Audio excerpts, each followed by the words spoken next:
Hello, welcome everyone. I'm Alexis Badenmare. I'm the political director of the Organic Consumers Association. Today I am joined by Tod Wickersham. He is a functional nutrition practitioner, and we're doing the first broadcast today for our brand new Farms Not Pharma campaign. And I just want Tod, hold tight. I want to give a little intro to everybody on this campaign. So if you know Organic Consumers Association and our campaigns like Millions Against Monsanto, you know that we are constantly letting you know what not to eat and how to eat organic so that you can avoid pesticides, GMOs, factory farm foods, synthetic biology, synthetic foods, stuff like Impossible Burger. So, that's what we mostly do. And honestly, that left me personally a little bit confused about what I actually should be eating. When my first daughter, who's 18, was a little kid, I really felt like I could just go through the grocery store and say, we can buy whatever has the USDA organic seal, and that was enough nutrition advice for me. And then 8 years later, when I was raising a second child, I realized that the stores are overflowing with organic, hyper processed, sugary junk foods that are USDA organic certified. And I started to get real confused about nutrition. Plus, I had been a vegetarian for 30 years, and I was starting to hear that, of course, I lost my feeling that I should not eat meat because it's bad for the environment, because I learned how regenerative, organic, pasture-raised meats can be very good for the environment. So I was very, very confused about what I should be eating, what I shouldn't be eating, aside from these basics of being organic. So I figure I'm not alone. There must be people out there, Organic Consumers Association members, who have these same concerns about diet and nutrition. We're trying to raise our kids as healthy as they can be. We're seeing some health issues in our kids, perhaps. And so today I am bringing you all my personal functional nutrition practitioner, Tod Wickersham. So welcome, Tod. Well, thank you, Alexis. It's great to be here, and it's been great to be working with you over the last year. It's been so eye-opening. Like I really cannot believe that I made it like 48 years without knowing these basic things, because once you learn them, they seem really basic. But honestly, I didn't know. I'd like to talk about you a little bit so we can introduce you to our audience. So when you and I met, which was, it wasn't a whole decade ago, was it? It was 2015, I think, around Oh that my gosh, time. not quite a decade. Not quite a decade, but when I first met you, you were basically a good cause lobbyist, right? You were working on energy policy and climate change issues, and you were very interested in regenerative organic agriculture as a climate solution. You want to tell us more about your background at that time? Sure. I was doing, I've been an environmental consultant my whole life, pretty much, starting in 8th grade, setting up energy efficiency programs. But my professional life, I did hazardous waste cleanups, and then I spent 15 years in Texas focused on air quality, energy efficiency, and lobbying for those causes, as well as assisting companies do things to improve their environmental performance. A lot of it was focused around clean air, but there was other things associated with community organizing and helping communities in Houston be heard more because they were being impacted by the petroleum industry there. Around the time I met you, I moved to DC and was doing a little bit of lobbying, but I got the bug related to climate and agriculture at that time, and the power of the ecosystem and plants to suck carbon out of the air and put it in the ground where it benefits the environment, helps cool the planet, and helps feed people. And I saw how sort of the industrial way of farming was harming the environment. and putting more carbon into the atmosphere, and making foods that were chemically tainted and also less nutrient dense. Yeah. And I know your members are very aware of the benefits of organic foods, and you've done a lot of work promoting the environmental and the climate benefits of regenerative agriculture. So I won't belabor that, but my history, in addition to environmental work, was I had always been passionate about health.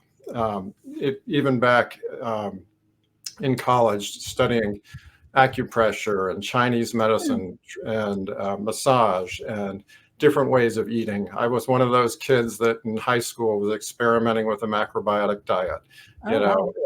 wow. And so I failed at a number of things and gotten unhealthy as well as healthy through Huh. different times in my life. And in the last couple of years, I've really gone back into this area of interest by going back to school during the COVID crisis and really focusing on functional nutrition. And that's where we started working together after I experienced that work. So long Nice. answer to your question. No, no, that's really good. I mean, I would like to go into even more detail because I was reading your bio on your website for the first time. Like, we've known each other for so long, I felt like I knew you. But yeah, so you had experienced some health issues, and yeah, could you talk a little bit about that, about your own personal journey? Sure. Where do I start? I'll start with in 2007, I was sitting in traffic and a tractor trailer truck hit the back of the car. Well, And while I looked like I didn't have any damage, I did hit my head and I had a minor traumatic brain injury, which sounds worse than it is, but it's basically a concussion. okay. And unfortunately, I had to sell my business in Texas because of that, because it did affect my cognition. And it took me about 2 to 3 years to get really fully back. Oh, wow. But during that time, I was forced to study brain health. And anybody that gets in a car accident or has a stroke, talk to your doctor about hyperbaric oxygen treatment. Huh. Getting oxygen deep into the brain where there is harm can help with the healing process. Some people think it's more powerful than others, but it's something to look at. And I also worked with ozone therapy and other modalities to help improve my health. And then my father got prostate cancer, and my passion in nutrition and eating well and natural health led me to go deep into different ways to support him through that process. I don't know whether unfortunately or he just chose a different path. He chose to, he was living in New York City, and he chose the path of working with the professionals there who were truly experts in their field. And he also worked on some experimental technologies or pharma technologies, which actually unfortunately shortened his life because it gave him neuropathy, which prevented him Wow. from standing and walking, rather than benefiting him from his cancer therapy. But that was his path, and everybody gets to choose their path. We're all Yeah. individuals, and there's really no right or wrong way. I mean, I have my opinions on what I think is more effective, and other people have their opinions, and I'm not a medical doctor. Actually, I should say this right now. I am not a medical doctor, and anything I say today is not going to prescribe, treat, or cure, or provide medical advice. And anything that I say should not delay you from going to seek medical advice or medical care as well. You know, what I do is sort of fill a role that's between medicine and education. It's really more focused on education and helping people understand ways of supporting their health through nutrition and lifestyle changes. So, Okay. And here's a dumb question. I'm looking at your name on the screen and it says Tod Wickersham, FNLP, CFNC. What does that stand for? FNLP is functional nutrition and lifestyle practitioner. Okay. It's a honor or an achievement given by the Functional Nutrition Lab, which was the organization that I did most of my training at, or most of my recent training. And then CFNC is a certified functional nutrition counselor, which comes from the same organization. And the first one was after completing, one module, or not 10 months of work. And then the other was another 3 months of in-depth study. So, yeah, so I have a question for you. So I know that you had been doing this for a very long time. So you knew about lots of different healing modalities and lots of different nutrition philosophies and practices. Why did you choose functional nutrition? I do a lot of things based on gut feeling. Mm-hmm. As you know, there's a spiritual side to the work I do, and I used to do some hospice pastoral counseling and things like that. But I was in a place where I was wanting to go back towards health and focus on health. I'd done it as a hobby and supported clients and friends on and off through decades. And sadly, I tended to be one of those people who, if you have this issue, here's your solution. And right. that is not really a functional approach to health. I may have given them some useful advice, and I may not have, depending on who they were. But the functional approach is looking at the whole systems, and it's looking at how your body is working. It's we focus on the history of what got you to where you are, your challenges or your goals or your weight or whatever, and we sort of map a path of where you want to go. And it's really me educating my clients on how to get there.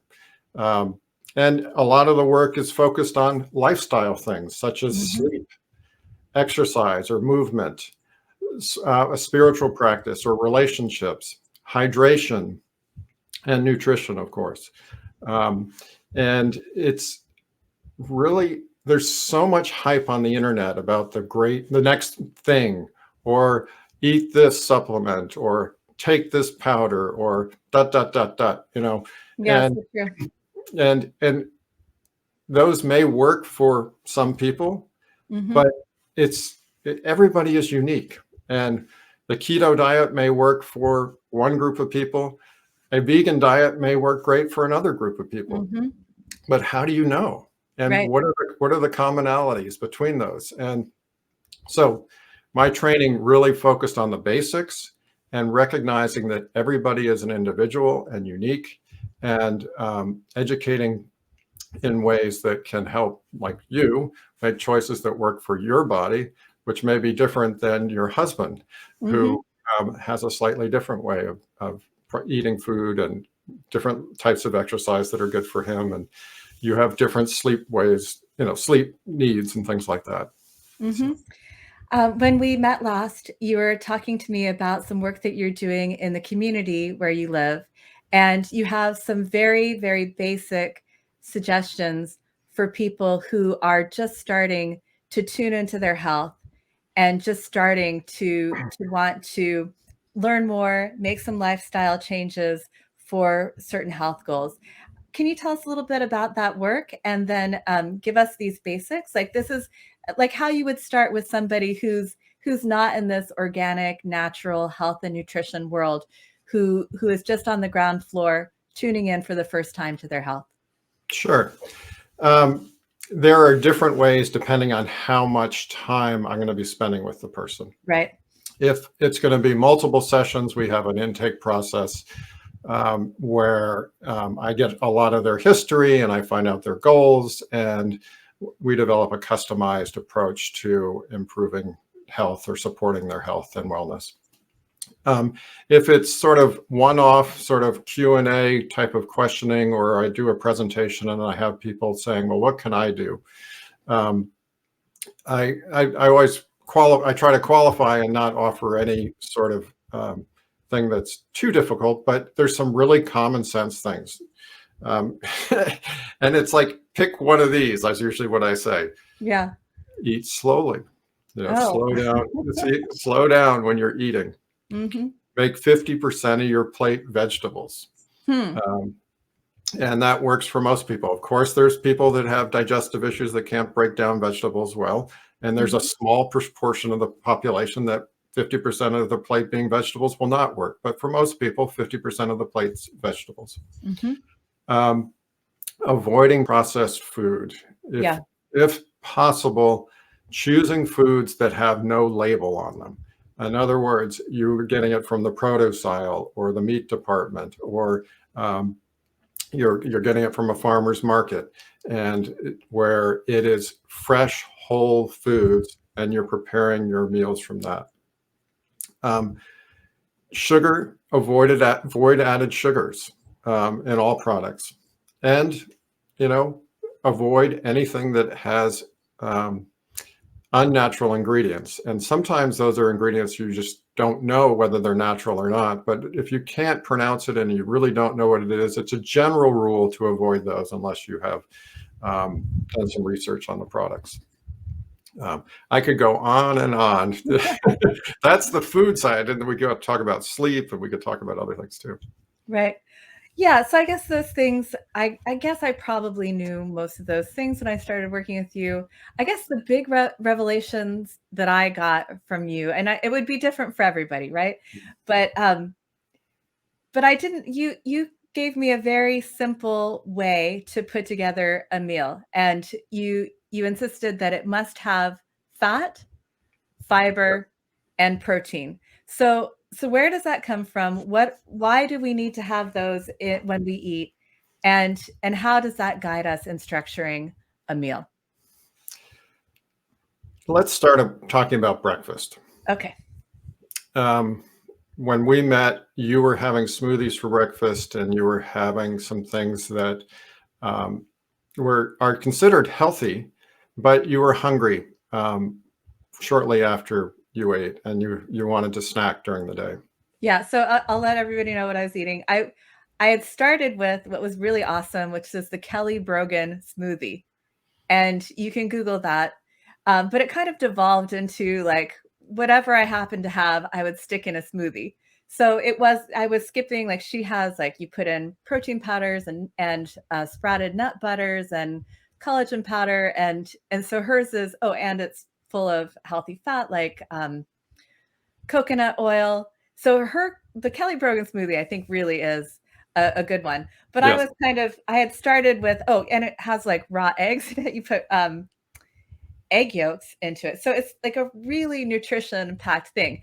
But, I started there, and then I got to the point where it was just like, oh, do we have any like non-dairy milk in the fridge and some strawberries? And I didn't stick with the whole recipe, and I was just shortcutting. And so I was basically having like a sweet, or it was either non-dairy milk or raw milk, which are great things, I thought.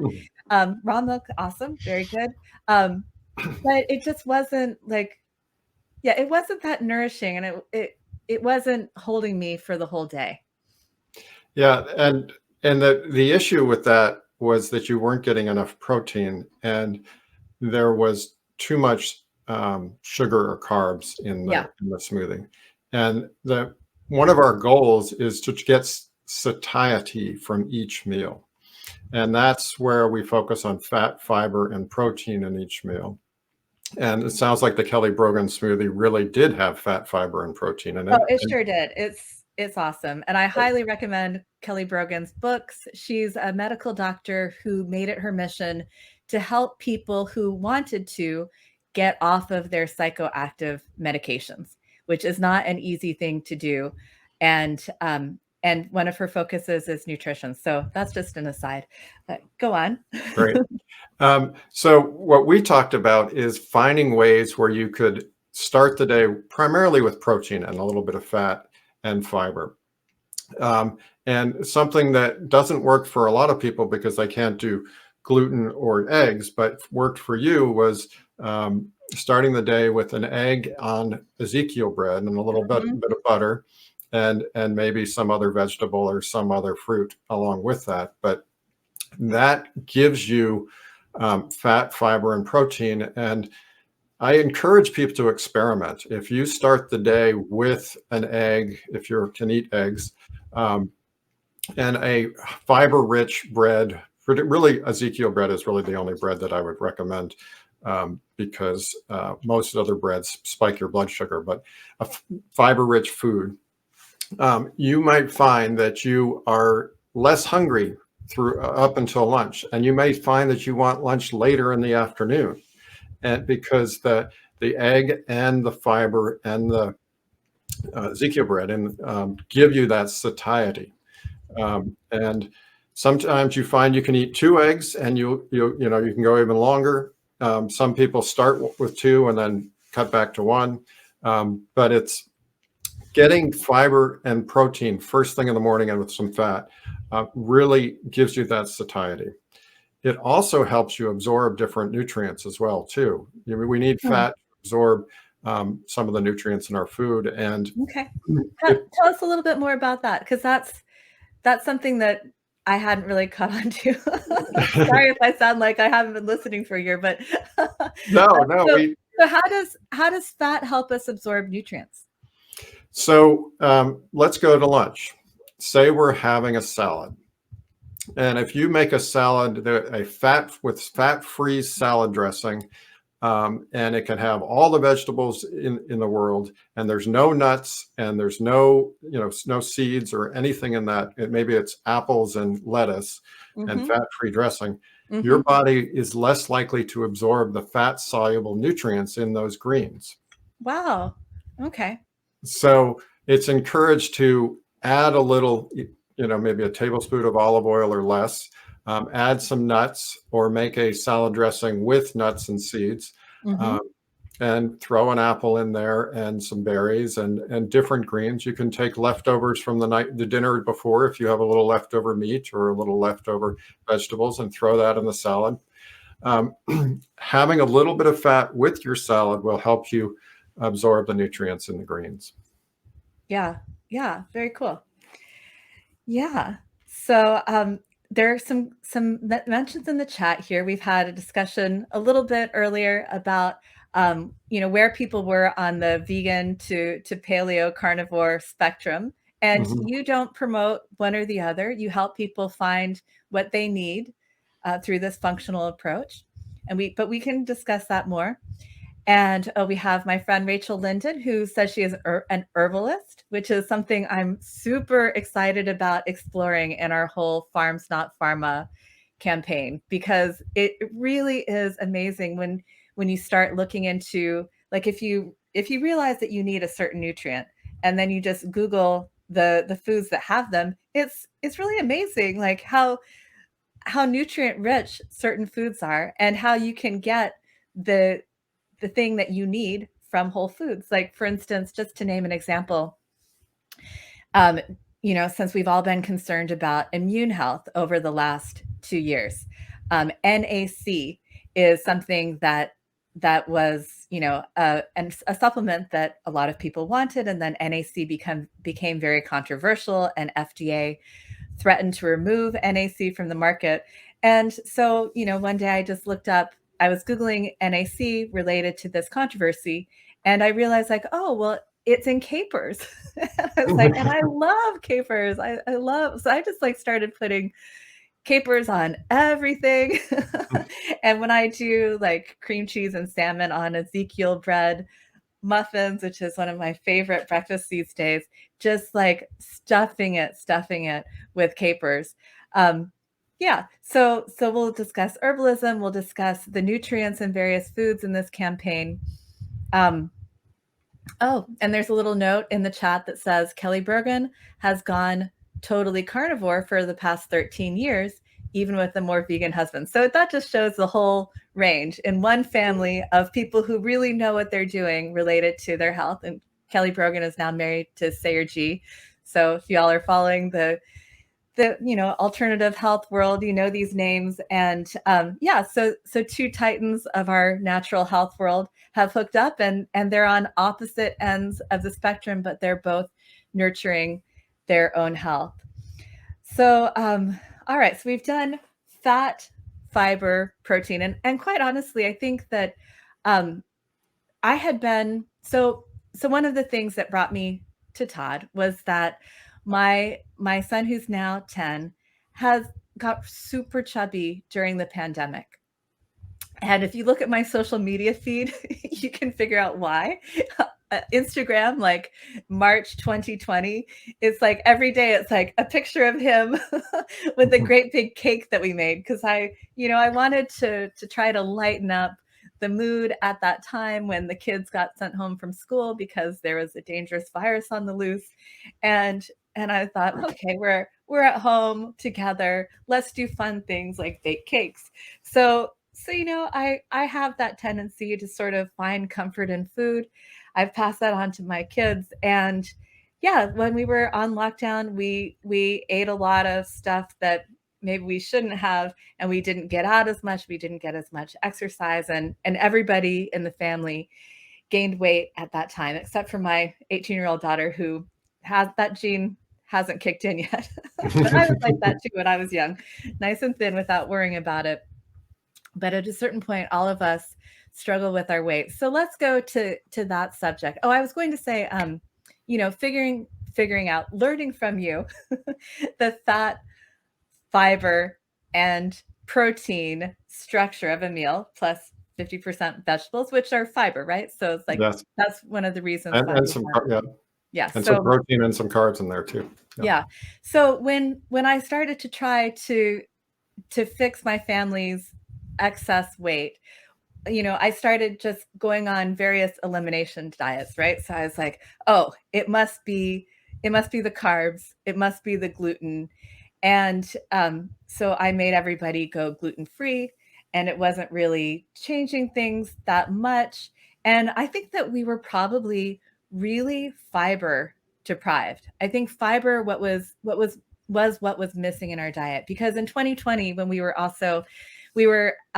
home, we were living with my mom and dad, who were elderly and needed our support. And so we were cooking, me and my husband were cooking for 3 generations, and my parents were not vegetarians.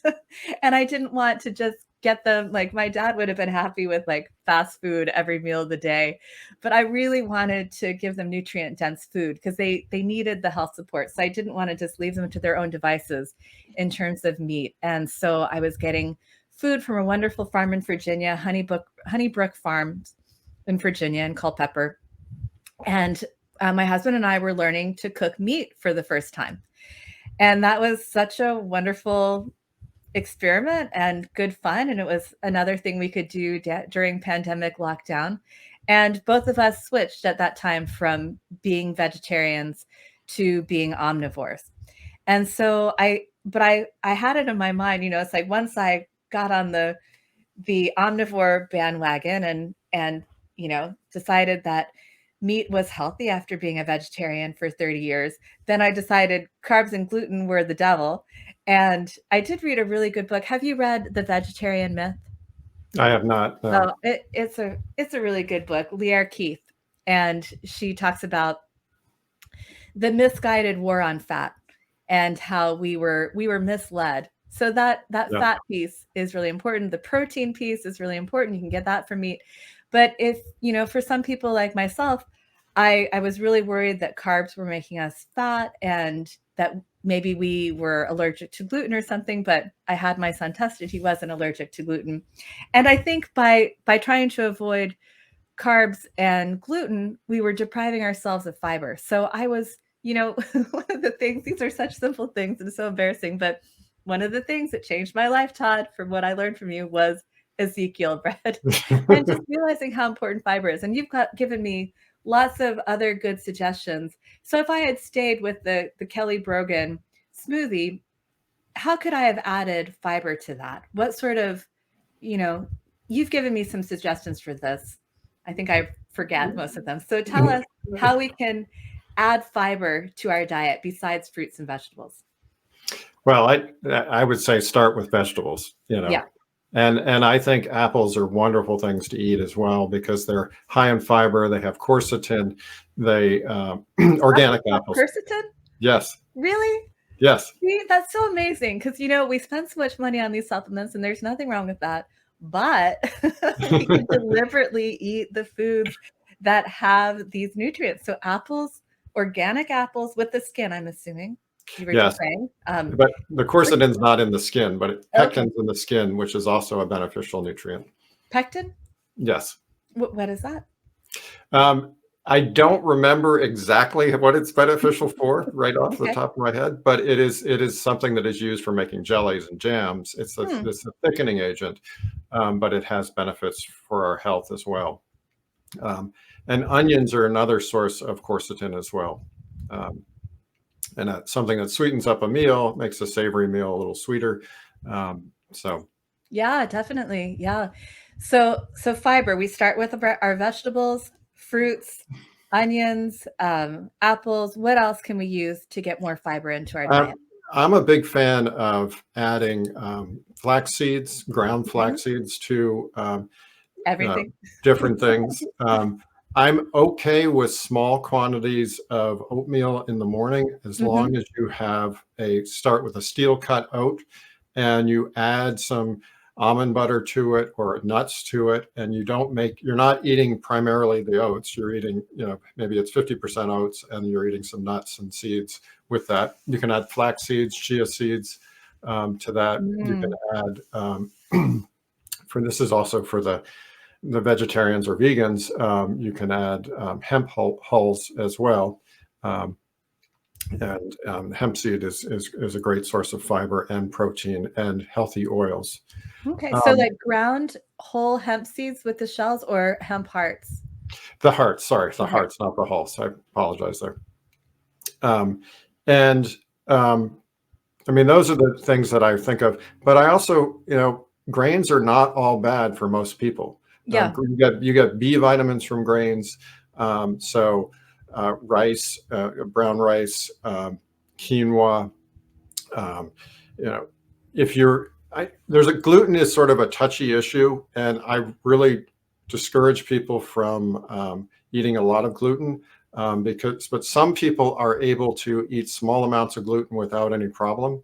Um, but others, a drop of gluten or a speck of gluten will totally interfere with their health, sometimes headaches, sometimes digestive issues, other things.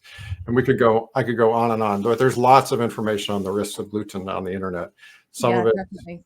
over the top, but so I mean, I think it's really focusing on getting your fiber from vegetables is really Yeah. what I recommend, number one, because if you're eating 50% vegetables, um, you're going to get good fiber. And you can do other things like I just suggested to get other fiber, but I would focus on them, get it from vegetables. Yeah. Very good advice. All right, we have a little question about flax seeds. I've read that ground flax seeds don't have the same nutritional value as whole flax seeds. Do you have a nutritional guidance for us on whether we should be doing ground up flax seeds or whole flax seeds?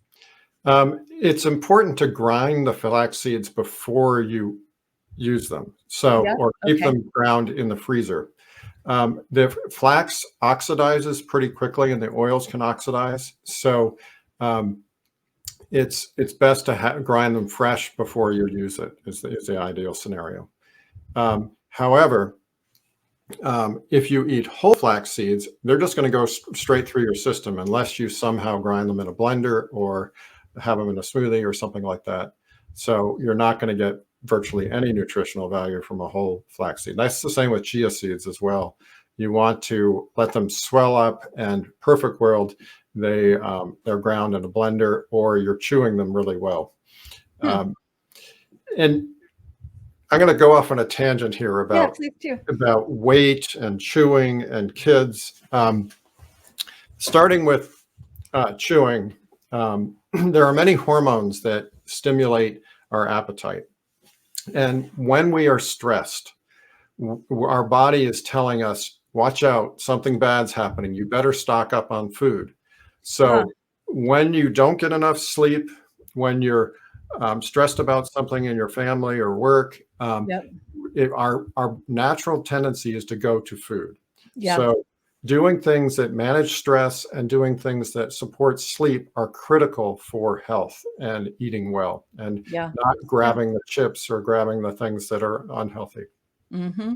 Um, and when it comes to kids, one of the things is it's really about the parents learning to model healthy eating for their children, Mm-hmm.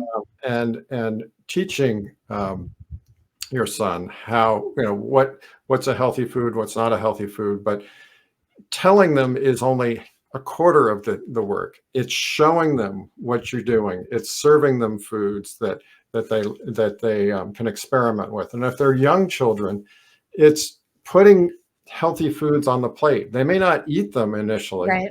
but they will experiment occasionally. And kids tend to have an intuition to eat what they need. So Mm-hmm. putting healthy foods, whether it's cooked mushrooms, whether it's nuts and seeds, and different types of vegetables and different types of fruits on their plate, let them experiment and eat. And it may take them 4 or 5 meals, maybe even longer, before they try that food. Or they may try it once, not like it, and then put it down for weeks, but they may try it again in another month. So allowing kids to experiment with food is really, really important, with healthy food.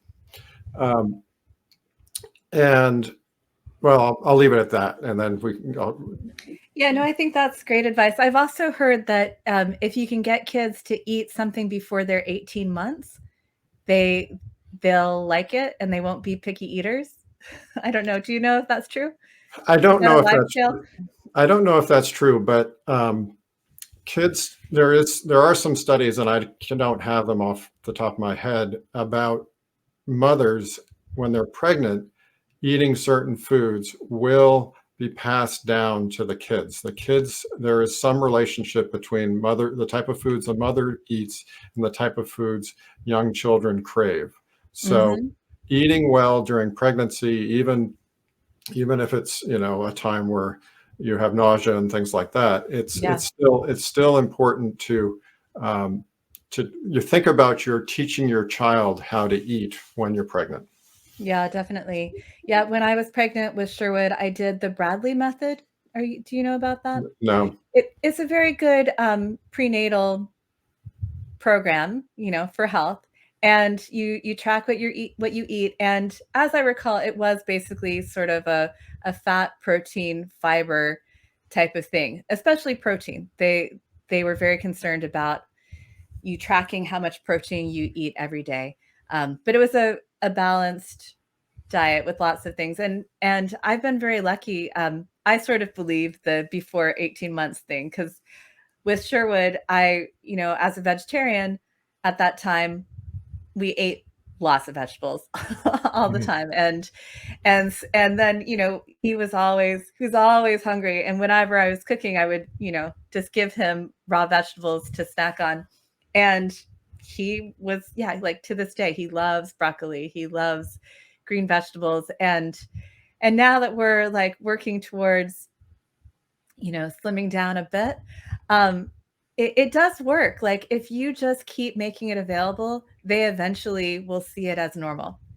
So Mhm. your theory of like not stressing your kids out by saying like, if you don't eat this, you can't do blah blah blah, but just Right. making it available. So I've gotten, by your good influence, gotten really into salads as the base of the meal.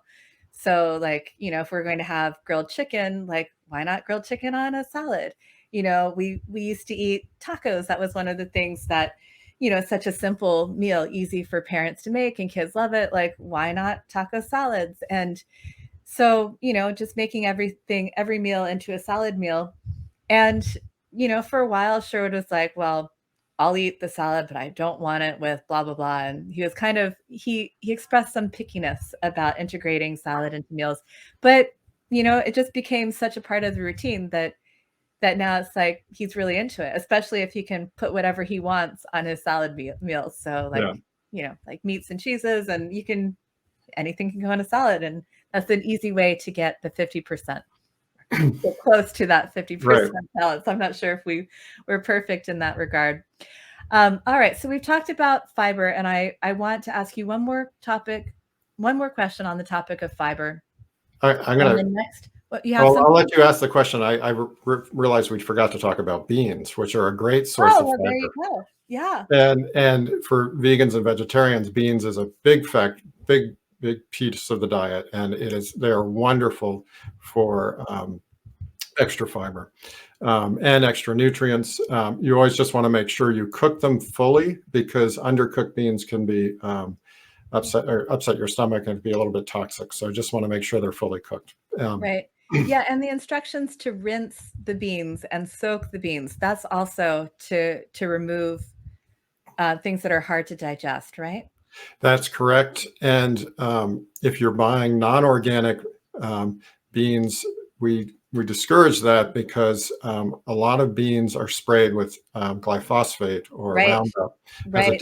as a desiccant. And there was, I forgot the man that we both know who said that hummus may be the most unhealthy food because it is frequently made with non-organic chickpeas and non-organic or GMO canola oil instead of olive oil, and it can cause some problems there. So always, if possible, since their beans are relatively inexpensive, getting organic beans or dried beans is a great way to go.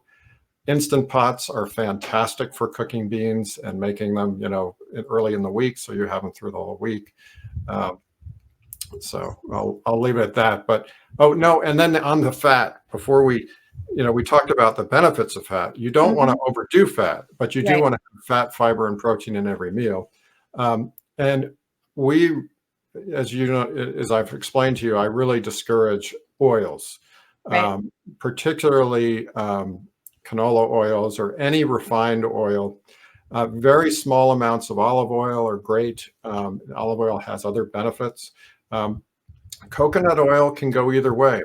One thing we haven't talked about is how our DNA and how everybody's different. The coconut oil has been getting a lot of attention lately as being the healthy oil and helping people lose weight, being good for the brain. There's chemicals in coconut oil that help prevent Alzheimer's in some studies. And MCT oil is an extract of coconut oil, which some Right. people say has some benefit, but some people have a hard time with saturated fat. And some of that can be seen in DNA testing, Okay. while it's not medically diagnostic, Mm-hmm.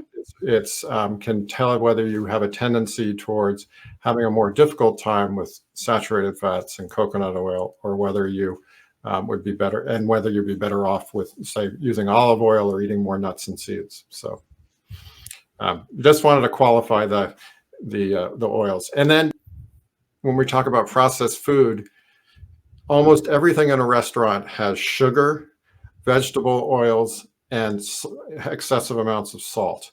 So trying to reduce the amount you eat out, or choose restaurants where you can ask for things made without their sauces and creams and things like that, can be a real benefit to your health.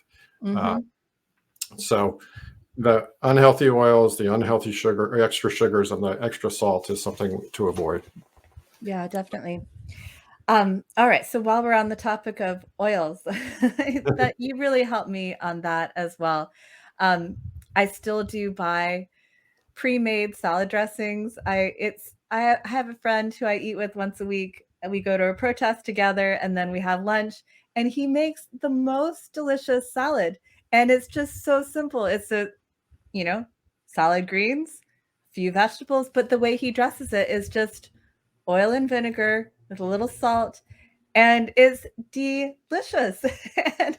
and, so I know it's easy. I'm not there yet. I'm not making my own salad dressings, but you help me to identify the salad dressings in the store that have the healthy oils, because a lot of the times, you see a salad dressing and it appears to be an olive oil based salad dressing, but it's some olive oil with a lot of canola oil and soy oil or whatever else, all of these cheaper, less nutritious, not as good for you oils. So yeah, so I need to get to the point where I'm making my own salad dressings. As you were talking about hummus, I was remembering when I was a young vegetarian, and you know, wanted to cook more of my food and eat not as much in the college mess hall, and realized how fun it was uh, to make hummus. You know, to get cans of garbanzo beans and get a can of tahini and mix it all together. It's just like super, super easy. And I was just starting to fantasize about tahini salad dressings, which I haven't had in a while. At the stores, you know, the ones that you buy that should be lots of tahini, they're not a lot of tahini, you know? Yeah, yeah. It's so delicious. So maybe I will start making my own salad dressings now. Um, I okay, think so yeah, go ahead. I'll give you a tip on the salad dressings. Nice, thank you. Making an oil and vinegar salad dressing is just like a teaspoon of balsamic vinegar, a teaspoon of the vinegar of your choice, red wine Okay, so vinegar. 1-to-1 oil One and to one vinegar. oil, yeah, and a little bit of salt and pepper. Just mix Yep. it up a little bit, put it on. The trick is that you stir the salad in a Okay. bowl, in a big bowl. You mix Yep. it in because you only need a tiny bit of dressing to add that extra flavor. You can use Mhm. lemon juice instead of vinegar as well. Hmm. Um, you do not need a lot of oil. You do not need a strong salad dressing. It's really just taking 3 minutes just to stir it. Sometimes I like to cut the lettuce so that the dressing gets all inside on both sides of all the lettuce. Oh, I And see. So you put your uncut lettuce leaves in, then you dress it, and then you cut it up that, for yourself, and that's when you mix all of the dressing in. yeah, and then serve it on the plates. Yeah. Or if you're eating it yourself, putting all your ingredients on top of that, Yeah. you know, and then mixing that up as well. But it's Okay. it's it doesn't take too. It's a habit thing. But Mhm. the mixing is the key step. Yeah, I think I'm also a little bit addicted to the store brand or store-bought salad dressings because they sometimes they have sugar in them. You helped me wean myself off of I used to have candied nuts on every salad, sweetened cranberries on every salad. Like my salads were big junk food messes. So you helped me get rid of that just because the main point of this fat, fiber, protein meal is it fills you up and you feel satisfied and you're not having like when you eat sugary foods that don't have as much nutrition, you just keep craving and it's an endless cycle that you can't get off that treadmill, but you power pack your meals with these nutrient dense ingredients and then you feel satisfied and you're not always craving and wanting to snack. Right. And It works. some people controlling blood sugar is a really key aspect of working with them as well. Other people can eat amazingly carb-rich things, and their blood sugar is not spiked in the ways that yours is, or in the ways that other people's are. Not fair. The point is that everybody's unique, Yeah. and it's figuring out what works best for that individual person. And like we talked about, vegan versus keto versus paleo versus you know, macrobiotic or whatever. You know, there's all these different ways of eating, and everybody's unique, and you need. I think it's useful to be educated on what works for your system. Yeah, definitely. So, great topic raised in the chat here. Linda says, I had lots of food allergies that caused lots of inflammation. What's healthy for some is not healthy for me. So yeah, it really is individualized. But let's talk about that issue of inflammation, because this is another really good way to structure one's diet is to avoid foods that cause inflammation and eat foods that reduce inflammation. So, Todd, what's your best advice on inflammation and Okay. diet? A healthy digestive system is going to be critical for anybody's health. And different people can process different foods different ways. We also have different populations of bacteria in our gut. And we've talked a lot about sometimes when you feed them sugar, they crave more sugar and they send chemicals to the brain to tell you to eat more sugar. But when it comes to inflammation, anybody who's working with me who has inflammation issues, we're going to start with an elimination of at least gluten, dairy, and added sugars. Mm-hmm. And we're going to experiment with that and have them track how they're feeling, how their elimination is going, and what they're actually eating. Because people don't always realize what they're eating contains gluten, or what they're eating contains added sugar or small amounts of dairy. And people with inflammation, that's the first step, is really doing a period for a period of time. It depends on the person, depends on what their goals are, but eliminating dairy, gluten, and added sugar at a minimum. And then if they're not getting relief from that, sometimes we may do another elimination of maybe eggs or nuts, depending on the person. Mm-hmm.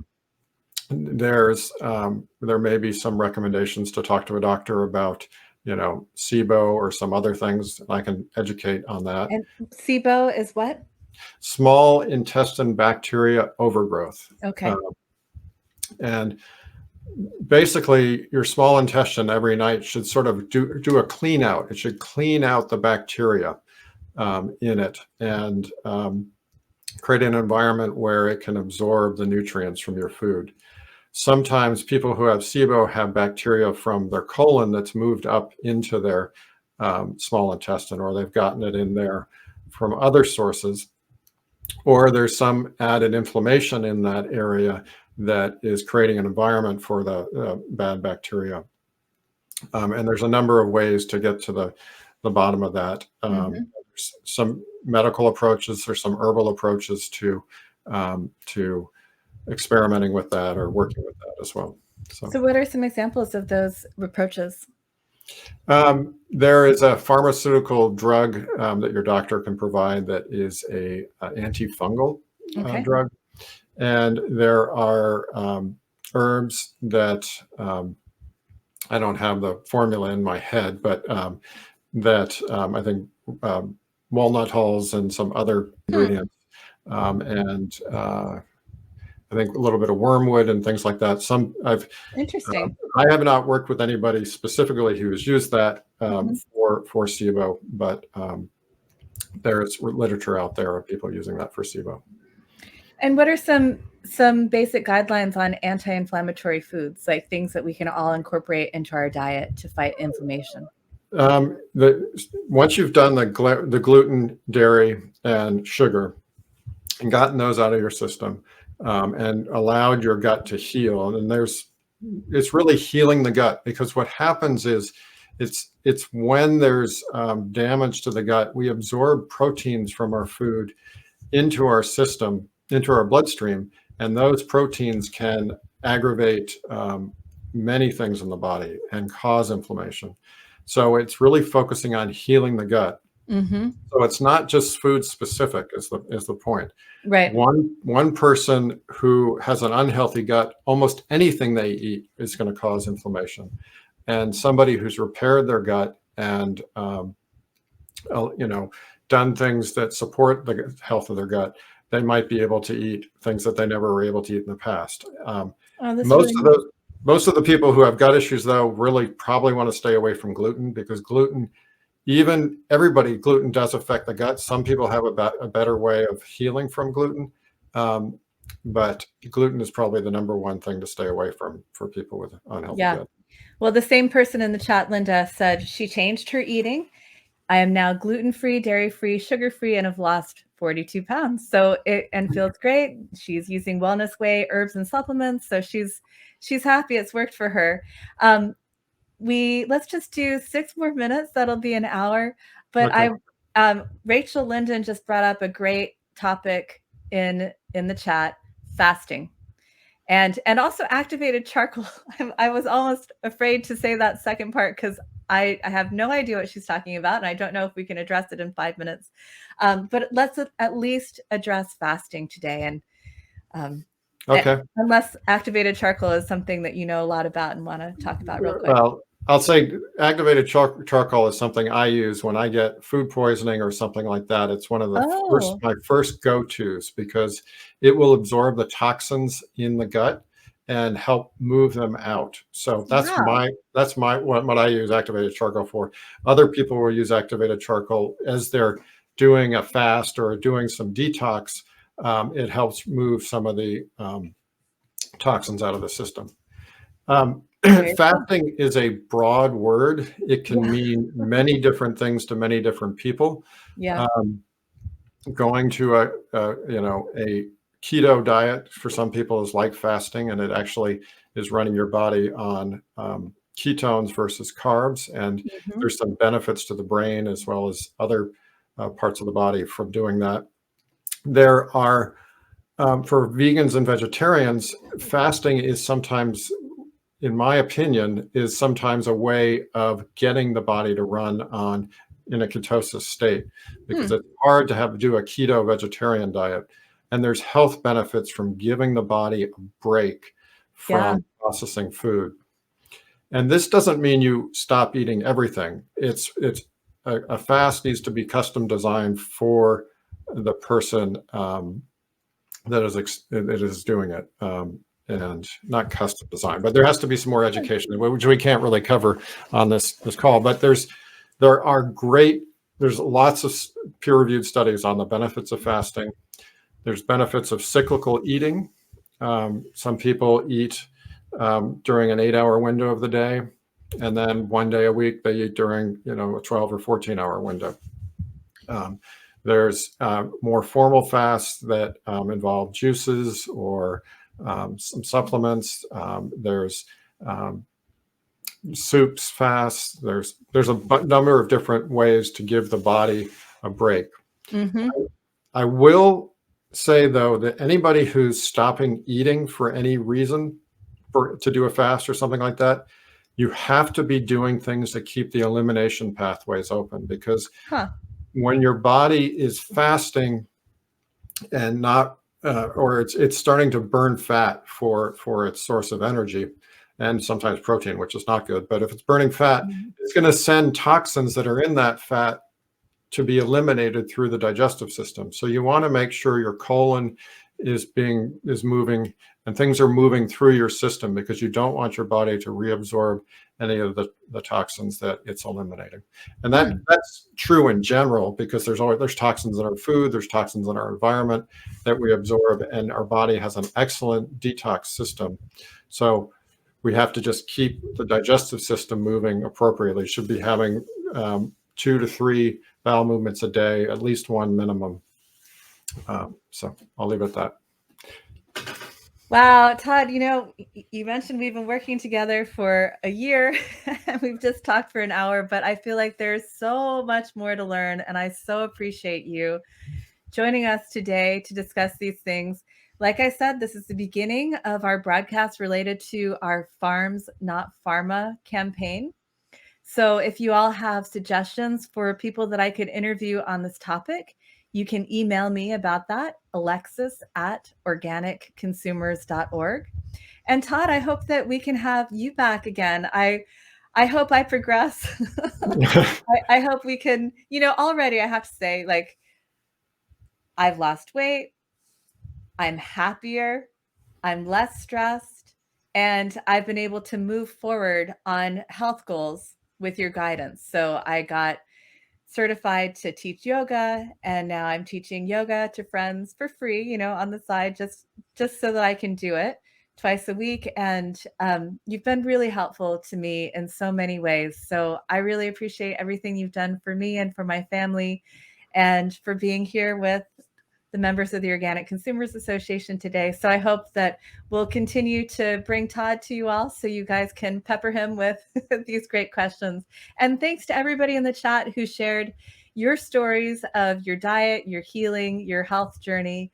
Really excited to continue with all of you on Farms Not Pharma. Well, thank you so much, Alexis. And if people want to work with me or learn more about me, they can go to todwickersham.com.